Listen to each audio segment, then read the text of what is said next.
Hello everyone, and thanks for joining me. It's good to have you along.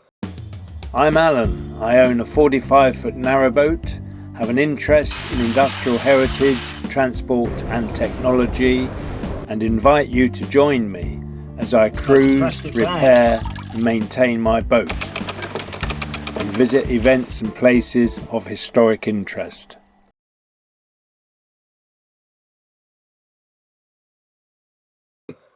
It's a long while since I've sat here and chatted to you, and the reason for doing it now is that I want to thank you all for your comments, understanding and empathy over the incident that occurred to Sally and I in Braunston Bottom Lock. This occurred on our summer cruise to the Ashby Canal, which I'm presently publishing. I've already published 2 episodes and there will be a third out later in the week. It was a terrifying incident. I don't really want to go over it, but I just wanted, as I said, to thank you all for your comments. It's amazing how many of you, particularly, well, boaters, have also had horrific experiences in locks. And if anyone is interested to look through the comments, you will see other people's or boaters' experiences going through locks where things have gone wrong. It's Sunday today. I published my video on Thursday afternoon and I'm blown away by what's happened. I've had over 20,000 views in just 3 days. It's absolutely unbelievable. A normal video today gets maybe 2,500 to 3,000 views. Some will get more than that, but generally the cruising sorts of videos are that sort of number. And also I want to give a big welcome and thank you to all new subscribers. I have gained a lot of subscribers in these last few days, and I hope you'll take the time to look through the channel, what I've done, what I do. I've got various playlists. I cover not only cruising, I do some DIY stuff. I also have a big interest in heritage.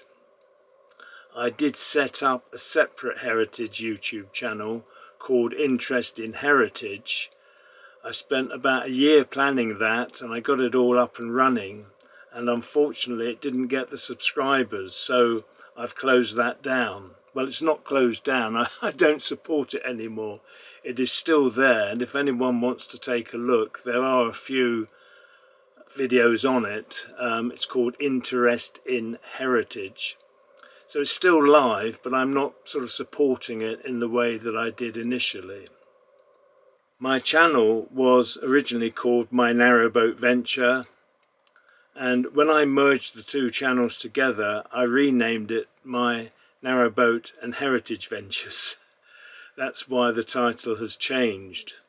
I do arrange things in playlists, cruises, DIY, heritage. There's all sorts of lists there for you to look through. The most recent cruise that we did, apart from the Ashby one that I'm currently publishing, was to the Lancaster Canal. And I was really pleased with how that came out. We were there in the last week of June, had fabulous weather. It was a 70th birthday present to me from Sally. I think we probably had one of the best weeks on the Lanky, because after our visit there were all sorts of issues with the sea lock. There's been a breach. There have been various trees falling across the canal in areas where we did cruise. We had a lovely week, and if anyone is interested in looking at that, we were on a hire boat. Did I say that? I can't remember. We were on a hire boat. I didn't take my boat across. Fabulous. We really enjoyed it. The weather was glorious. In 7 days, we only had 1 real day of rain.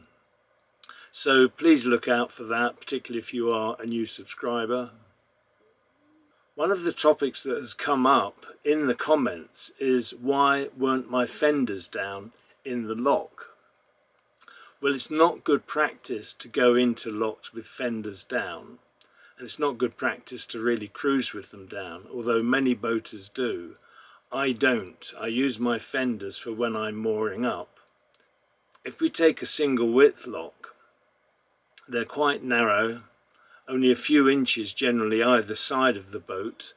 Lock widths do vary from one navigation to another, so I can't be specific, but if a boat is listing, if it's got fenders down, particularly the fatter ones that can be 2 or 3 inches across, it could have trouble, particularly if the walls are bowing in of the lock.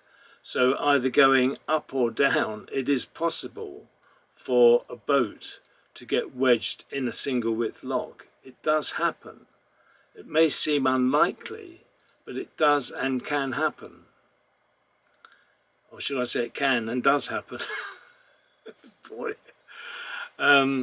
So you do have to be very wary.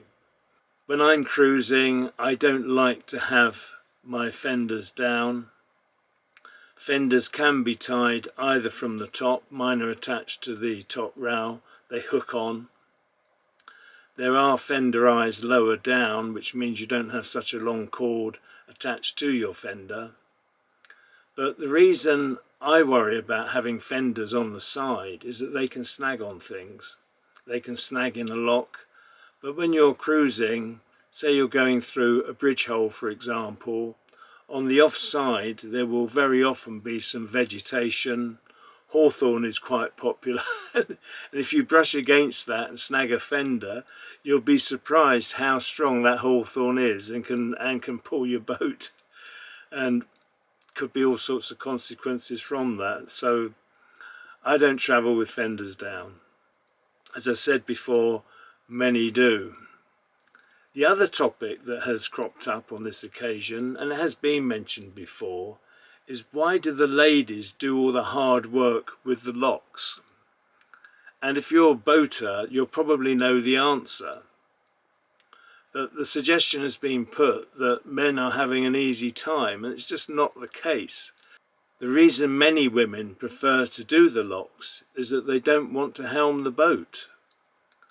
Many won't learn to steer the boat, drive the boat, call it what you will. So if they're not going to manage the boat going through the lock, the only alternative is to deal with the lock gates, and some are very heavy. You will have seen that from the last video I published, the effort that Sally was putting into opening and closing some of the gates. But that is the reason, and in Sally's case she is left-handed, and to my knowledge most boats have the steering controls for a right-handed person. I'm right-handed, the tiller is on my right-hand side and the Morse control is on the left side. So it's difficult for a left-handed person. But men aren't lazy, it's just one of those things that if the ladies don't want to steer the boat, then the locks do tend to fall to them. So don't think otherwise. And I'm sure lots of people will be telling me other reasons why the ladies do the lock. It may be, of course, that ladies are quite proficient at driving the boat, and that the men have an ailment or something, they're not well, physically not well, and they don't have the strength or just cannot manage to deal with the lock. So it could be many, many reasons why we see the ladies working the locks. I do try and answer all the comments that I receive. Some of these come on the YouTube channel or on my Instagram or Facebook posts. I'm not a great user of social media, and sometimes I find it very difficult to track down comments. Now, sometimes I will deal with comments using my laptop, sometimes I will use my mobile phone. With the mobile phone I can add emojis and things of that nature if I want to. I can't do that with the laptop. When someone replies to a comment, I will get an email advising that they have replied to my comment, if you like, in reply to theirs. I cannot find those using my mobile phone, so I have to switch back to the laptop. So the time I take to respond to people does vary enormously. I always try and get some of the replies to comments in on the first day that I've published. Recently I'm tending to publish on a Thursday, sometimes it is a Friday, and like this video it could be a completely different day of the week. But I do try and get back to everyone as best I can. There is the odd occasion when I cannot actually reply to a comment. I have an email telling me a comment has been made, but the comment isn't there for me to reply to. That is very, very annoying. But I do my best to reply to everyone, so please bear with me if you haven't seen a reply to your comment. Really, I think that's it. I just wanted to thank everyone for watching this latest video. As I say, the numbers, 20,000, have absolutely blown me away. And the other thing I should mention, of course, is that I'm now up to over 11,000 subscribers. I got up to 11,000 the other day, and it's marched on a little bit since then. So many thanks to everyone that's a new subscriber. It's great to have you along, and of course many thanks to a lot of you who have been with me from the start 6 years ago. It's amazing that you've stuck with me. The other thing I should say, people often say to me, are you still publishing? YouTube does unsubscribe people. I know that for a fact. And also they do not necessarily send out notifications even though you've clicked the bell and asked to be notified. So do keep an eye on your social media side on that front. When I publish a new video, I tend to put a note out on Boat Vloggers, on my own YouTube channel, well, my Facebook channel I should say, and my Instagram channel. So do look out for those as well. Well, I think that's it for now. I've spoken long enough. I think I've said everything I wanted to say. It's really a big thank you to you all. A welcome to new subscribers, and I hope you'll stick with me and look through my back catalogue of stuff and see if there's anything of interest to you. I haven't mentioned that I'm involved with a steam pumping station in Somerset, the Western's Oil and Pumping Station Museum, which dates back to 1830. So you will see some videos on that topic as well, which might be of interest to you. But that's it for now. I'm going to wish you all well. Many thanks for watching.